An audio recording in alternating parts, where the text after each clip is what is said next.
बिस्मिल्लाहिर्रहमानिर्रहीम। अस्सलाम वालेकुम। हकीकत टीवी साइंस एंड हेल्थ में खुश आमदीद। इसराइल ने मिस्र के फौजी मार दिए हैं और ये बड़ी लड़ाई का आगाज हो चुका है। पहले तो ये खबर छुपा रहे थे, लेकिन अब उन्होंने ओपनली बता दिया है कि जी हम पर मिस्र की फौज ने पहले फायरिंग की, उसके जवाब ने हमें इन पर हमला किया और हमने मिस्र के कई फौजी मार दिए। अब सीसी की जानिब से यानी गवर्नमेंट ऑफ इजिप्ट की जानिब से ऐलान हुआ है कि अब हम इसका बहुत बड़ा बदला लेने जा रहे हैं इसराइल की फोर्सेस का। इन्होंने इससे कई गुना ज्यादा मारे हैं, ये बता नहीं रहे, मीडिया को पूरी तरह कंट्रोल किया हुआ है वहां पर। अभी कह रहे हैं कि जी हमने ये जो जंग थी वो अब मिस्र पहुंच चुकी है। अब असल में जो जंग गजा की थी वो मिस्र और इसराइल की जंग में बदलने जा रही है। और ये बात याद रखिएगा, सहराए सीना से लेकर मिस्र की वो तमाम जितनी बनी इसराइल की वो तमाम चीजें थी, वो कहते हैं उसका मेन हब तो ये फलस्तीन था, फिर उसके बाद उसमें मिस्र भी शामिल होता है। मिस्र को वो किसी सूरत नहीं छोड़ेंगे। और अब जो लड़ाई होने वाली है वो रफा से बढ़कर आगे चली गई है। अब हुआ ये है कि इस वक्त इनकी जो फौजें हैं वो बॉर्डर पर आ चुकी हैं। मुकम्मल तौर पर मिस्र की फौजें सारी बॉर्डर पर आ गई हैं, टैंक्स उनके पहुंच गए हैं। और उससे भी बढ़कर इनके जो राफेल तैयारे हैं वो भी इस वक्त बॉर्डर के करीब तैनात है कि अगर एयर स्ट्राइक करने की जरूरत पेश आए तो वो भी करें।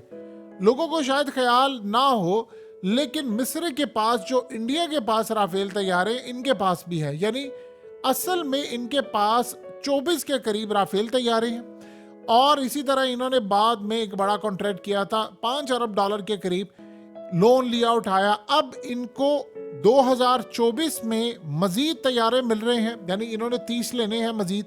सो ये इनको कुछ खेप मिलेगी 2024 में, कुछ मिलेगी 2026 में। तो मिस्र के पास राफेल तैयारे भी हैं, वो अपने तमाम के तमाम तैयारे, तमाम की तमाम चीजें, सब कुछ इस वक्त बॉर्डर पर लेकर आ गए हैं। और उन्होंने कहा है कि अब हम जवाब देने जा रहे हैं। अब आप अंदाजा करें कि रफा में इन्होंने जो कल स्ट्राइक किया है, कयामत खेज रात थी, लेकिन उसमें अब आज नेतन्याहू ने क्या बयान दिया, कहता थी गलती हो गई हमसे, वो जी गलती से हमने स्ट्राइक कर दिया है और हमें पता नहीं था, वो बड़ा मिसहैप हुआ है, मैं इन्वेस्टिगेशन करवा रहा हूं। झूठ बोलते हैं, जंग को मिस्र तक ले गए हैं और दिखा ये रहे हैं कि असल में हमने, असल कहानी क्या हुई थी, इन्होंने मुंह पर मारा है ICJ के, इंटरनेशनल कोर्ट ऑफ जस्टिस के। उन्होंने कहा रफा ऑपरेशन नहीं करना, कहते तुम्हारे बाप का राज चलता है, हमारे बाप का राज चलता है, हम मालिक हैं दुनिया के, हमारा राज चलता है, हम किसी को नहीं छोड़ेंगे।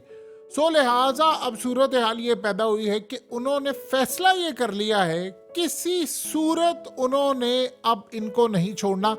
उन्होंने काम ये किया कि रफा ऑपरेशन करके उन्होंने सारी दुनिया को बता दिया, देखो हम ये काम करने जा रहे हैं। आज फ्रांस के अंदर से बातें उठ रही हैं सारी दुनिया से, अब वो करने ये जा रहे हैं, मिस्र के ऊपर चढ़ाई करने वाले हैं। अब होगा क्या कि मिस्र की फौज जो है, देखिए मिस्र की जो फौज है वो लड़ने के काबिल नहीं है, उनके अंदर वो दमखम नहीं है, उनके अंदर वो मामला नहीं है, लेकिन फिर भी वो दिफा करने के लिए तैयार है। बहरहाल आप जो मर्जी के, फलस्तीन से तो कम से कम बेहतर ही मामला है, राफेल तैयार हैं उनके पास, तमाम चीजें।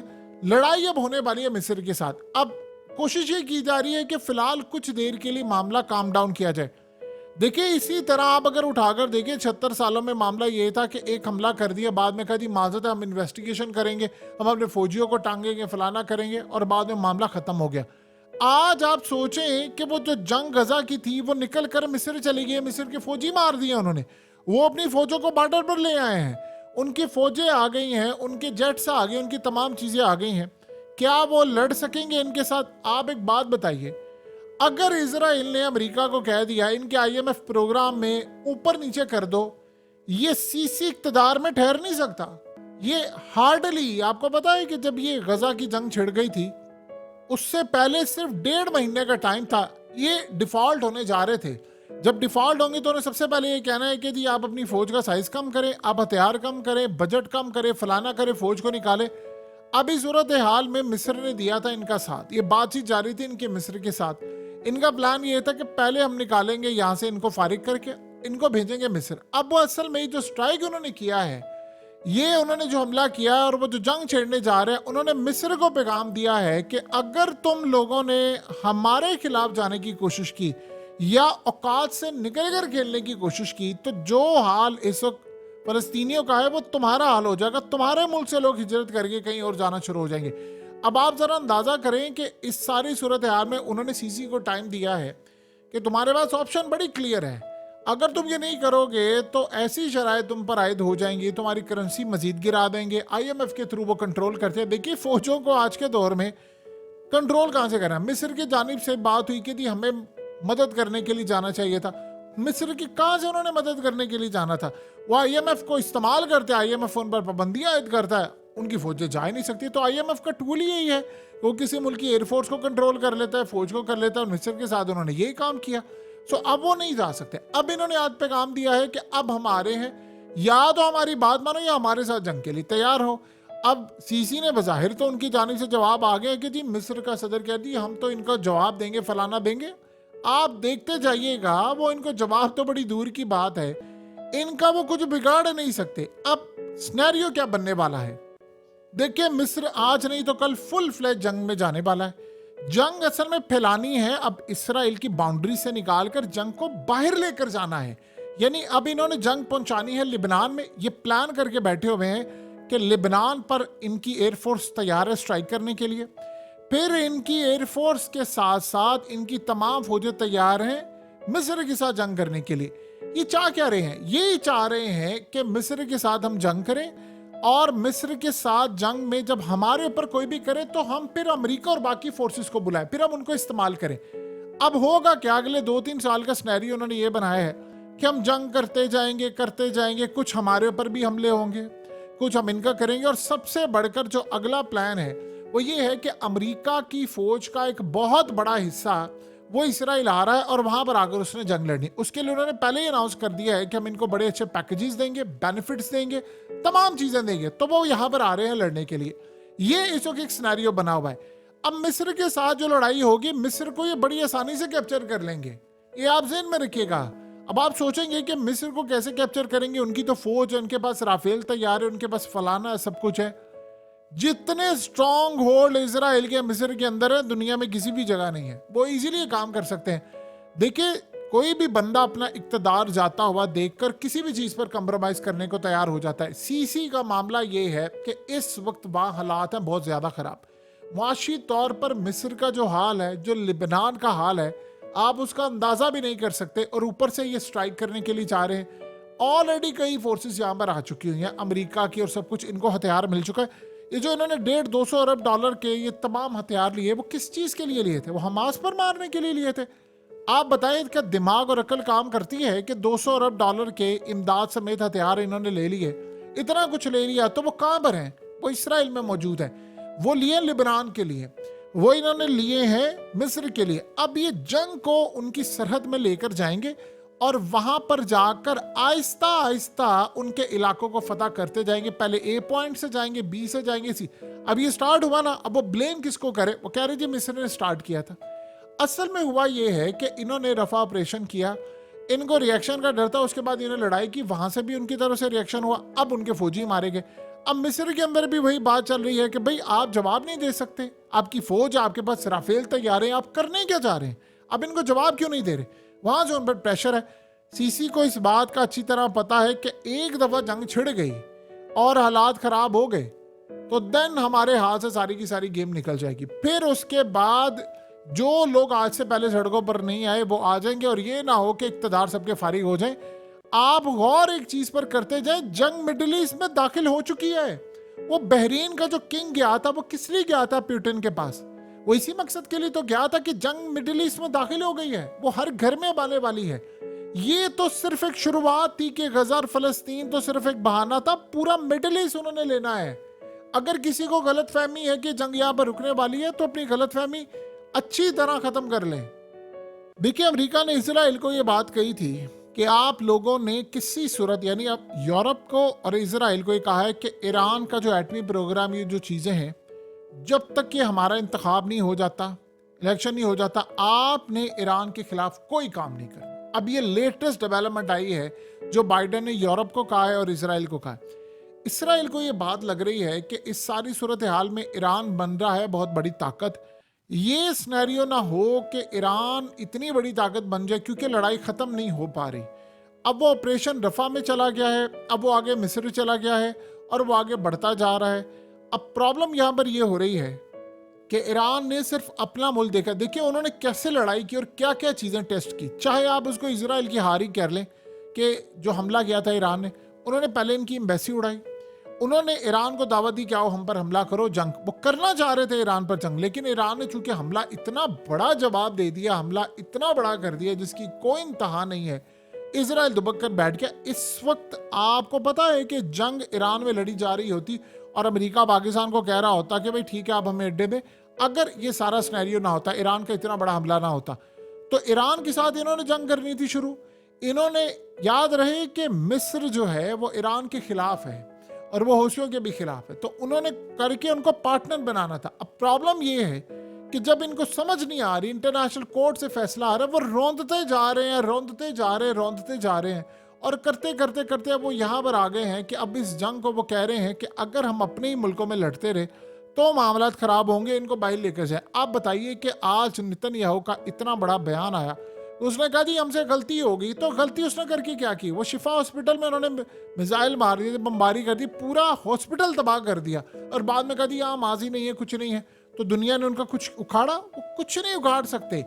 अब हुआ क्या है कि आज मिस्र की हालत देखकर ये एक एक करके सबकी बारी आ रही है। उन्होंने असल में अब मिस्र को टारगेट इसलिए करना है कि मिस्र को अगर हम टारगेट करेंगे तो हम बाकियों के साथ निगोशिएट करेंगे। आप मिस्र को करेंगे, देन आप उर्दन तक पहुंचेंगे, देन आप आगे तुर्की तक पहुंचेंगे। अर्दोगान ने इस बात को बड़ी अर्ली सेंस नहीं किया, लेट किया, लेकिन कर लिया सही।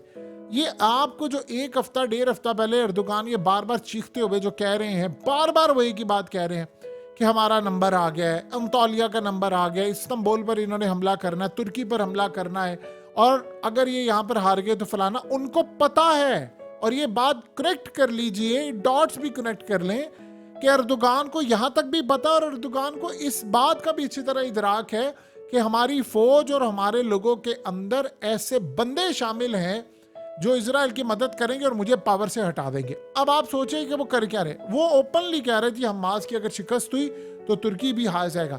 देखिए अर्दोगान इस वक्त बुरी तरह फंसे हुए, ना अर्दोगान आगे जा सकता है ना अर्दोगान पीछे जा सकता है। आगे तो अगले 2-3 साल है, गवर्नमेंट उसकी फारिग हो जानी है, वैसे ही उसने नहीं जीतना। लेकिन अब वो कह रहा है कि मुझे पहले ही हटाने की तैयारी हो रही है। क्यों हटाने की तैयारी हो रही है? अवाम का प्रेशर उन पर पड़ रहा है। अवाम ने अर्दोगान से बदला लेने के लिए उसको हरवाकर दूसरे बंदे को जितवा दिया, जिनको जितवाया वो हमास से नफरत करते हैं। और ये सूरत हाल अब उनको ये लग रही है अर्दोगान ने असल में लेट कर दिया है बड़ा काम। अब इजराइल को ये लगता है कि अगर अर्दोगान को फारिग कर देते हैं तो इक्तदार में वो लोग आ सकते हैं जो असल में हमास से नफरत करते हैं। तो एक तो उनका ये फायदा हो गया, वो इजराइल से भी करते हैं, इसमें कोई दो राय नहीं, लेकिन वो कहता है जी हम हमास को भी पसंद नहीं करते। तो एक तो कांटा खत्म हो गया ना उनकी राह का कि भाई ये काम हो जाएगा। देन उसके बाद उनके लिए आसान होगा शाम के अंदर वो एक लड़ाई का माहौल क्रिएट करें और कुर्दों को सपोर्ट करते हुए वो फिर शाम से हमले करवाएं, फिर तुर्की तक ये मामला चला जाए। ये असल में इस वक्त सिनेरियो है। शाम से तुर्की पर जाएंगे, इधर मिस्र पर जाएंगे और फिर साथ लिबनान पर जाएंगे। यहां पर अमरीकी फौजें भी आएंगी। यानी उन्होंने असल में जंग को एक्सपैंड करते करते आगे ले जा रहे। आप बताइए बहरीन के जो किंग है, बहरीन कितनी दूर है? वो दूर है, यानी इजराइल से कितना दूर है। लेकिन अगर बहरीन के अंदर किंग गया है प्यूटन से मिलने के लिए तो इंटेलिजेंस मालूमात तो उनके पास होगी। हमें यह लग रहा है इस वक्त दुनिया के अंदर कि इसराइल आहिस्ता आहिस्ता कैसे आएगा। इसराइल का स्टाइल डिफरेंट है। देखिए जो बंदा पसंद नहीं उसको रास्ते से हटा दो, जिस मुल्क के मामला ठीक नहीं वहां पर अवाम को सड़कों पर ले आओ, और किसी को IMF से पकड़वा दो, किसी के मुल्क के अंदर हालात खराब करा दो, फलाना करा दो कि वो लड़ने जोगे ही नहीं रहे। ये सारे जिन्होंने इस दुनिया का नक्शा डिजाइन किया है, इन्होंने बैठकर पिछले 40-50 साल प्लानिंग की, हमारे साथ कौन खड़ा होगा, फलाना होगा। आपको क्या लगता है ये जो इस्माइल हानिया ने बात की थी, उसने कहा था कि लोग हमें कहते हैं जी 7 अक्टूबर को आपने हमला किया। उसने कहा हम हमला ना करते तो ये आ रहे थे हम पर हमला करने के लिए। हमने पहल इसलिए की क्योंकि ये उसके बाद हमारे मुकद्दस मकामात समेत इन्होंने हमला करना था, तो हम तो बचाने के लिए आ रहे हैं। ये उन्होंने सारी दुनिया के सामने प्ली रखी थी कि हमारा ये मकसद है। अब इसराइल की पोजीशन बड़ी क्लियर है। अभी भी अगर हमें नहीं ये बात समझ आ पा रही तो ये बात याद रखिएगा, फिर कोई चीज समझ आएगी। थोड़े दिन बाद आपको एक गुफ्तगू सुनने को मिलेगी कि इसराइल ने स्ट्राइक कर दिया है मिस्र की फौजों पर और कुछ 100, 150 या 50 फौजी मार दिए हैं, और बदले में उन्होंने राफेल तैयारे इस्तेमाल करने की कोशिश की तो उन्होंने इसके राफेल तैयारे भी गिरा दी। मिस्र के पास जितनी टेक्नोलॉजी है इसराइल के पास 1000 गुना ज्यादा है, ना उनमें लड़ने की ताकत है। एक दफा याद रखिएगा, इन्होंने मिस्र की फौजों को अब ये मारा है, इन्होंने वहां से सूरत हाल को नीचे गिरा दिया। देन आप याद रखिएगा बाकी जितने ममालिक हैं ये उनको भी नहीं छोड़ेंगे। फिर ये बाकी ममालिक को पैगाम देंगे सीक्रेटली कि अगर हमारे साथ खड़े हो तो तुम्हारा मुल्क बच जाएगा, अगर हमारे साथ नहीं खड़े तो फिर देखना हम तुम्हारे मुल्क में क्या कर सकते हैं। देखिए, चाहे ईरान ने 1000 दफा इब्राहिम रईसी की रिपोर्ट जारी कर दी हो, दुनिया में किसी को इतबार नहीं है। इस रिपोर्ट के सवालात ही सवालात हैं। दुनिया के तमाम एक्सपर्ट इस बात को मानने को तैयार ही नहीं है कि इब्राहिम रईसी का जो तैयारा है वो आम तरीके से गिर सकता है, बाकी 2 बच सकते हैं, इसको हिट नहीं हुआ, फलाना नहीं हुआ। जो सिर्फ एक सादा सी रिपोर्ट जारी कर दिया ना ईरान ने, वो रिपोर्ट में क्या था? सिंपल सी एक रिपोर्ट थी कि जी वो असल में एक तो ब्लैक बॉक्स के अंदर कोई ऐसी एक्टिविटी नहीं है, कोई पता नहीं है लास्ट गुफ्तगू का, और सिंपल सा उन्होंने कहा कि वहां पर वो पहाड़ से टकरा गए, दैट्स इट। बस इसके अलावा कोई बात नहीं। कहा जी बाहर से कोई हमला नहीं हुआ, ये आपने कर दी। कैसे? यानी आपने कह दिया और दुनिया ने मान लिया। वो जो सवालात इतने उठे हुए हैं उसके ऊपर आपने क्यों चुप साध ली है? ये सारे के सारे जो सिनेरियो है वो बड़ा खतरनाक है और रीजन जो है वो आग में झुलसने जा रहा है, ये याद रखिए। हकीकत टीवी साइंस एंड हेल्थ की इस वीडियो के नीचे कमेंट जरूर कीजिए, अपनी राय का इजहार जरूर करें और इस वीडियो को हर जगह शेयर करते हुए चैनल को सब्सक्राइब जरूर करें।